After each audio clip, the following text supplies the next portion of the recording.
Hoş gördük, değerli izleyiciler. Ülkede ve dünyada baş verən ən son xəbərlərdən anındaca xəbərdar olmaq üçün Günlük Xəbərlər YouTube kanalımıza abunə olun və bildirişləri açmağı unutmayın. İyunun 30'unda gözlənilən hava şəraiti açıqlanıb. Bu barədə Milli Hidrometeorologiya Xidməti məlumat yayıb. Bildirilib ki, Bakıda və Abşeron yarımadasında hava şəraitinin dəyişkən buludlu olacağı, arabir tutulacağı, əsasən yağmursuz keçəcəyi gözlənilir.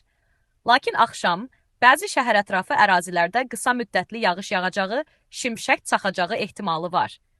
Cənub-qərb küləyi axşam şimal-qərb küləyi ilə əvəz olunacaq. Havanın temperaturu gecə 18-20 dərəcə isti, gündüz 25-29 dərəcə isti olacaq. Atmosfer təzyiqi 760 mm civə sütunu, nisbi rütubət isə gecə 70-75%, gündüz 50-55% təşkil edəcək.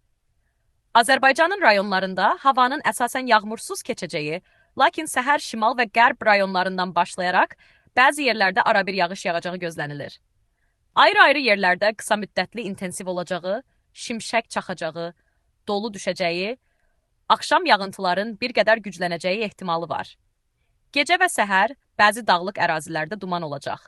Mülayim şərq küləyi əsəcək. Havanın temperaturu gecə 16-20 dərəcə isti, gündüz 28-33 dərəcə isti, dağlarda gecə 8-13 dərəcə isti, gündüz 17-22 dərəcə, bəzi yerlərdə 23-28 dərəcə isti olacaq. Günlük Xəbərlər YouTube kanalımıza abunə olmağı və videonu bəyənməyi unutmayın.